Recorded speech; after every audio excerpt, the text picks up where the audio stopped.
네, 여러분 안녕하세요. 저는 시사일본어 강남 캠퍼스에서 이제유 300반을 담당하고 있는 이정현 강사입니다. 지금 이 영상을 시청하고 계신 학생들 중에서는 이제 이제유를 시작하려는 학생들도 계실 거고, 이제유 성적이 오르지 않아서 고민인 친구들도 있을 텐데 잘 오셨습니다.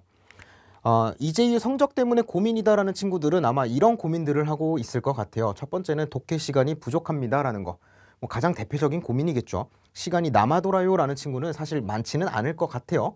자, 그 다음에 두 번째, 독해를 풀 때 항상 두 개가 애매하게 남아서 항상 답을 고르는데 주저하게 만드는 이런 경우들 있을 겁니다.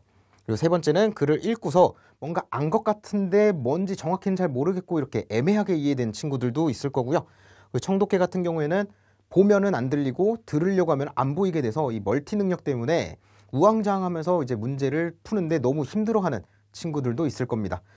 이런 문제들, 이런 고민들 같은 경우에는 처음에 이제유 공부 방향 똑바로 설정해야지 안 만나게 할 수도 있고요. 혹여나 만난다고 하더라도 빨리 넘어갈 수 있거든요. 그 방법에 대해서 이 수업은 어떻게 진행될 건지에 대해서 한번 설명해 보도록 하겠습니다. 자, 본격적으로 설명하기에 앞서서 다시 한번 저에 대해서 자기소개를 하고 진행을 해보겠습니다. 아까 말씀드렸듯이 저는 강남 캠퍼스에서 이제유 300반을 담당하고 있고요. 그리고 시사 모의고사 출제위원으로도 활동을 하고 있습니다. 대학교는 리츠메이칸에서 경영학부를 졸업을 했고요. 그대로 바로 한국 들어오지 않고 일본에서는 샤프라고 하는 전자회사에서 우리나라 치면 LG전자 정도 해당된다라고 생각하시면 될 것 같은데 시스템과 관련된 일을 했었고요. 그리고 한번 이직을 해서 랜스테드라고 하는 컨설팅 회사에서 컨설턴트로도 일을 했습니다.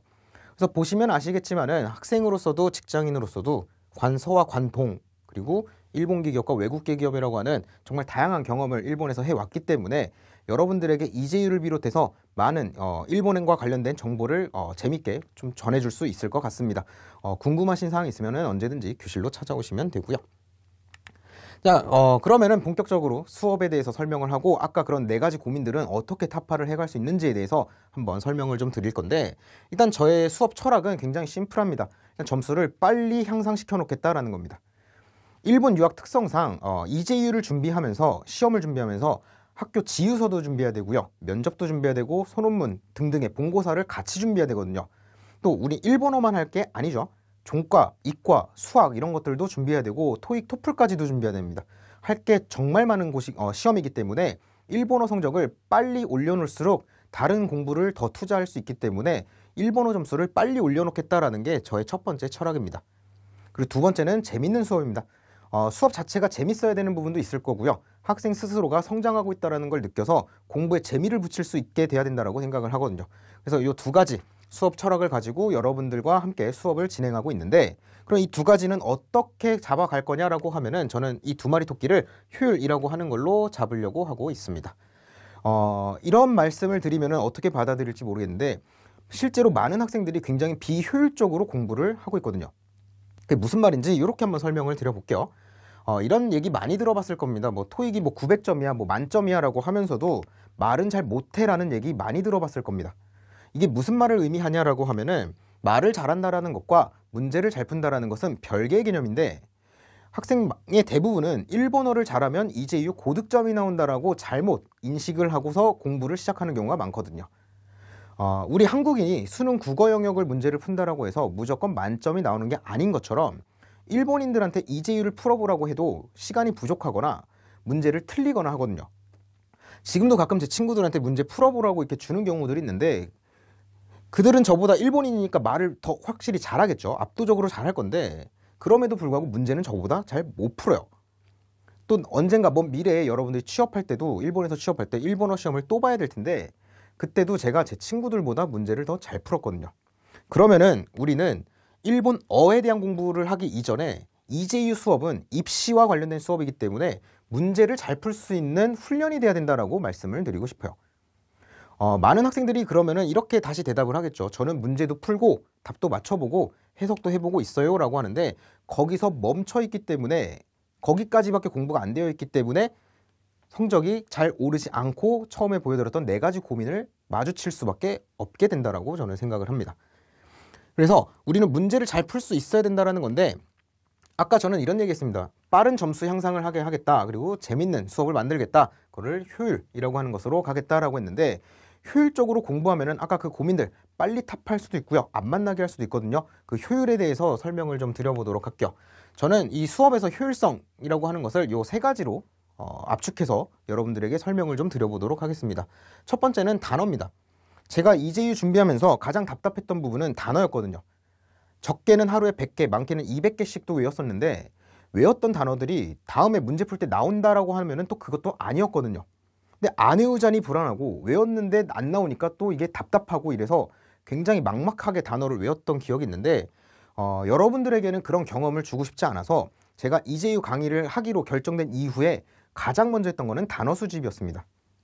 아까 뭐 토익 얘기도 잠깐 했는데 토익을 공부하려는 친구에게 수능 영어 단어를 외우라고 하면은 굉장히 비효율적이겠죠. 이제유에서도 잘 나오는 단어와 그렇지 않은 단어가 반드시 존재를 합니다. 그래서 2002년 이제유가 시행된 이래 지금까지 꾸준히 잘 나오는 단어도 있고요. 그리고 과거에는 잘 나왔지만 최근 들어서 안 나오게 된 단어, 반대로 최근 들어서 잘 나오게 된 단어라고 하는 것들이 존재를 하는데 그렇다면 꾸준히 잘 나왔던 단어와 최근 들어서 잘 나오게 된 단어들을 먼저 외운다라고 하면은 읽히는 게 더 빨라질 거고요, 남들보다. 그리고 들리는 게 더 많아질 겁니다. 그렇다면 효율적으로 공부를 할 수 있겠죠. 그래서 집을 짓는 것에 대해서 좀 비유를 해드리자면 기반을 다지고 기둥을 세우고 벽돌을 쌓아서 지붕을 올려야겠죠. 집을 지으려면. 근데 단어에 대해서 이제유에서 잘 안 나오는 단어들을 비효율적으로 외운다라는 것은 기둥 먼저 세우고 그다음에 벽돌을 쌓다가 기반을 다지려고 하는 순서가 뒤죽박죽 되는 상태에서 집을 짓는 상태가 되는 거라고 생각을 합니다. 그러면은 굉장히 집 짓는데 오래 걸리고 위험하겠죠. 그래서 단어라고 하는 것을 저는 정말 효율적으로 외우자라는 마인드에서 단어를 계속해서 최근 단어, 최신 단어, 잘 나오는 단어라고 하는 것을 제공해드리고 있고요. 그리고 학생들도 굉장히 단어장 효과를 많이 봤어요라고 하는 친구들도 많고 실제로 시험 이후에 단어 몰라서 못 푼 문제는 없습니다라고 하는 친구들도 굉장히 많습니다. 그렇기 때문에 단어를 효율적으로 외우면은 이제유 일본어 공부하는 데 있어서 그만큼 시간의 압축이 가능해진다라고 말씀드리고 싶습니다. 또한 단순히 단어를 암기하는 것뿐만 아니라 수업 내에서 한자 수업도 진행을 하는데 실제 이제유에서 나왔던 한자를 기준으로 이 한자가 어떤 식으로 나왔고 이 한자는 어떤 의미이기 때문에 이런 식으로 해석이 가능하다라고 하는 한자 수업을 진행을 하고 있습니다.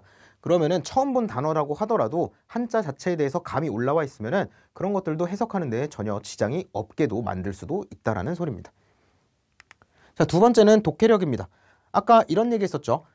독해를 하는 데 있어서 대표적인 고민들은 뭐 시간이 부족하다, 애매하게 남아서 헷갈린다, 그리고 내용이 잘 이해가 된 듯 안 된 듯 하다라는 부분일 텐데 이런 현상이 벌어지면은 결국에는 또 시간이 부족해서 대충 읽게 돼야 되고요.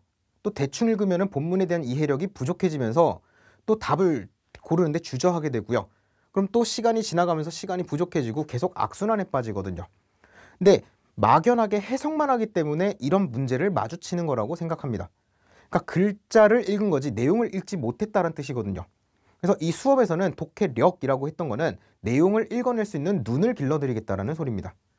그래서 그런 눈이 트레이닝이 돼서 그런 눈이 길러진다라고 하면은 본문을 읽어가면서도 이게 중요한 내용인지 아닌지에 대해서 스스로 구분할 수 있는 힘이 생길 거고요.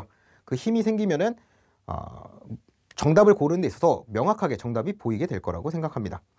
실제로 그런 감을 잘 길렀던 친구들 같은 경우에는 실제로 적게는 5분에서 많게는 15분까지도 학생들이 시간이 남는 경우들도 있었거든요. 그 감을 기르는 데 초점이 맞춰져 있다라고 말씀드리고 싶고 그 감만 길러지면 아까 그런 독해에 대한 고민들은 여러분들은 쉽게 넘어갈 수 있을 것이라고 생각합니다. 자, 그리고 마지막은 청독해 청해인데 청해 같은 경우에는 뭐 요즘 컨텐츠들이 많아서 쉽게 접할 수 있어서 청해를 고민하는 친구들은 사실 많지는 않지만 청독해는 이제 듣고 보고 하는 거에 대한 멀티, 보면 안 들리고 들으려면 안 보이는 이런 상황에서 고민을 많이 하는 것 같아요. 그리고 요즘 청독해와 청해는 한 문제 한 문제가 굉장히 점수가 아프기 때문에 실수가 있어서는 안 되겠죠. 자, 그래서 청독해와 청해를 여러분들이 고민하는 이유라고 하는 거는 여러분들이 먼저 봐야 될 부분과 먼저 보지 않아도 될 부분을 모르고 비효율적으로 문제를 보고 있기 때문이라고 생각을 하거든요. 그래서 저는 수험장에 가서 문제를 풀 때 정답이 나왔을 때는 먼저 고르고 다음 문제 넘어가면서 주변 한번 분위기를 살핍니다. 학생들이 이 문제를 어려워했는지 쉬웠는지를 확인하기 위해. 근데 학생들은 항상 종이 딱 치고 땡 했을 때 바로 다음 문제를 넘어가지 못하고 계속 그 문제를 쳐다보고 있거든요. 그거는 먼저 봤어야 될 부분들에 대해서 놓쳤기 때문에 이 문제를 따라가기 바쁘고 이해를 하지 못했던 거거든요. 실제로 이제유 한 문제 다음 문제로 넘어갔을 때 한 시간이 1, 2초 정도밖에 없을 텐데 그 사이에 표를 분석한다라는 거는 거의 불가능에 가깝다고 생각을 해요. 그러면은 거기에 있는 정보를 어떤 걸 먼저 봄으로써 빨리 이 문제를 파악할 수 있는가에 대한 그 감을 길러내는 데에 이 수업의 청독회의 초점이 맞춰져 있고요. 그리고 실제로 수업에서는 제가 문제 풀었을 때 힌트로 잡았던 부분들 같이 들어보고 확인하고요. 그리고 제가 실제 그 대사일 때는 어떤 상황, 어떤 태도로 어떻게 문제를 접했는지에 대해서 그대로 보여드립니다. 청해 또한 문제를 풀었을 때 실제로 제가 했던 메모를 그대로 보여드리고요. 그러면 여러분들은 이런 상황에서는 어떤 걸 봐야 되는구나, 어떻게 해야 되는구나 라고 하는 감을 기를 수가 있겠죠. 그래서 실제로 그 감이 잘 길러졌던 친구들 같은 경우에는 청독회 시험 끝나고서 교실로 다시 와서 수험장에서 애들은 뭐 문제 못 풀어서 계속 고민하는데 나는 문제 끝나기도 전에 다음 문제로 넘어갈 수 있었어요. 너무 좋았어요. 라고 하는 경우들도 굉장히 많거든요. 물론 아무 문제에서나 그러면 큰일 납니다. 그럴 수 있는 문제이고 없는 문제가 있어요. 그런 것들에 대해서 구분할 수 있는 능력도 수업에서 계속 말씀을 드릴 텐데 어쨌든 그러면은 그런 감이 길러지면은 여러분들은 청독해도 멀티 능력 때문에 들으면 안 보이고 보면 안 들리는 그런 고민에 대해서는 쉽게 해결할 수 있다라고 생각을 하거든요. 그래서 그런 감을 기르는데 초점이 맞춰져 있다라고 말씀을 드리고 싶습니다. 그래서 지금까지 설명드렸던 것 같은 경우에는 당연히 여러분들이 열심히 공부를 한다라는 걸 전제로 가능하다라는 것은 여러분들도 알고 계실 거라고 생각을 해요. 그래서 이 수업을 듣는다고 해서 무조건 점수가 오른다라고는 확언은 안 하겠습니다. 그런데 실제로 한 달 만에 100점이 뛴 친구도 있고 80점이 뛴 친구도 있고 굉장히 한 번에 높은 점수로 이렇게 올라간 친구들도 굉장히 많은데 반대로 1년에 걸쳐서 한 50점 정도밖에 뛰지 않은 친구들도 있거든요. 그럼 그 두 친구들의 차이가 뭐냐라고 하면은 정말 어영부영 공부한 느낌적인 느낌으로 공부하는 게 아니라 정말 꼼꼼하게 열심히 공부했던 친구와 그렇지 않았던 친구들이요. 단어 시험을 보면은 항상 만점 받았던 친구들이었고요. 그렇지 않았던 친구들이었고요. 그리고 독해 복습을 할 때도 팝하고 돌려서 그냥 이렇게 안 것 같은 해석을 나 할 수 있을 것 같은 느낌적인 느낌으로 공부를 해오면은 그러면은 그런 감 잡기는 어렵겠죠. 그렇기 때문에 정말 열심히 확실하게 꼼꼼하게 정말 공부를 내가 하겠다라는 열정을 갖고 오신다라고 하면은 그런 감은 쉽게 구할 수 있을 거라고 생각합니다. 많은 학생들이 단어를 외우는 데 있어서 외웠던 거에 대해서 복습을 할 때 이게 뭐였지? 라고 하면서 한참 생각하다가 이거 무슨 뜻? 이라고 했을 때 나 이거 안 까먹었네? 외웠네? 라고 생각을 하고서 다음에 또 안 보고 그냥 넘어가는 경우들이 많은데 그거는 사실 못 외운 거거든요. 그러니까 그런 식으로 하는 게 아니라 정말 바로 안 떠올랐던 거는 모르는 거구나 라고 해서 다시 공부할 수 있는 그런 꼼꼼하게 공부할 수 있는 열정만 있다라고 하면은 그런 아까 앞에서 말씀드린 문제 푸는 감이라고 하는 거는 쉽게 잡을 수 있을 것이라고 생각을 하고요. 그 감이라고 하는 게 길러진다라고 하면은 이제유 성적은 빠르게 점수를 향상시킬 수 있다라고 생각합니다. 그래서 여러분들이 이 수업에 올 때 가져올 것은 아까 말씀드렸듯이 열정 요 하나만 갖고 오시면 되거든요. 열정 갖고 오시면 분명히 감 기를 수 있도록 도와드릴 거고요. 그 감을 토대로 빠르게 점수 향상을 할 수 있는 길을 안내해 드리도록 하겠습니다. 열정 갖고 교실에서 뵙겠습니다. 감사합니다.